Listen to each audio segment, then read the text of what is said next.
I'm Cadence the drummer, and this is my corner. Today I want to talk about a gig that I recently got. It's a contracted gig where I was a music assessor. Now you're probably wondering, like, what is that? Because I didn't even know what it was, to be honest with you. But what's nice is that this was a contracted position that I did, and I'm really grateful because, again, you guys are coming along this journey with me as I'm navigating, trying to enter into the music industry, getting opportunities for myself, getting the credentials, making connections, networking, all of that. I am taking you along for the ride, and it is nice to share that I have some opportunities ahead of me. Now, this particular position I heard about through the network that I am in. To be honest with you, I thought it was kind of sketch. I was like, there ain't no way that you can get paid to listen to stuff. Like, that's not a job. But apparently it is. I did have to sign an NDA, non-disclosure agreement, so I can't give you all the deets, but I can give you like vague deets, if that makes sense. Let's see, where did I first? So first I had to take a test just to see if I was even qualified to do this type of listening. I didn't know that that was a thing, but apparently people can hear. I knew people could hear different types of things and different frequencies and all of that, but I didn't really know the scale of what that may look like for different people, whether it's your age, whether it's things you've been exposed to, just things in general that I was like, oh, I didn't realize that could be a thing that potentially disqualifies you. Just kind of like how your body's made up. I passed that portion, and apparently I got 100% on the exam. And I was just like, what? I really wasn't too sure how well I did, which is interesting that I got 100%. I really just was listening and trying to spot differences, and it worked out. So once I did that, I made it to the next level of training. And you had to go through like a hearing exam, and you had to sit through the consecutive days of training, which was really cool because I really got to be around other musicians and people that love music, which was great. It didn't feel like work.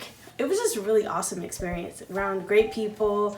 It was diverse thanks to the program I heard about it through, which makes it even more important to share these opportunities with your network, because had the network I'm a part of hadn't shared it with me, there probably wouldn't have been any diversity in the group I was in, which is pretty shocking because I'm learning that there's not a lot of women in this, in the audio music industry in general. So it's very surprising to go places and, the image I project isn't necessarily being projected back at me. But hey, I'm in the room, and I'm open. If I get the door open for myself, I'm gonna hold it open for somebody else. So there's that.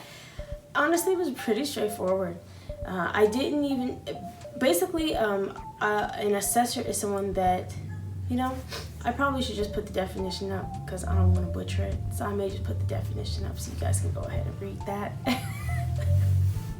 But yeah, you just put music in the front of that, and then it's a music assessor. So apparently you can assess a lot of different things. It doesn't have to necessarily be music related. You learn something new every day.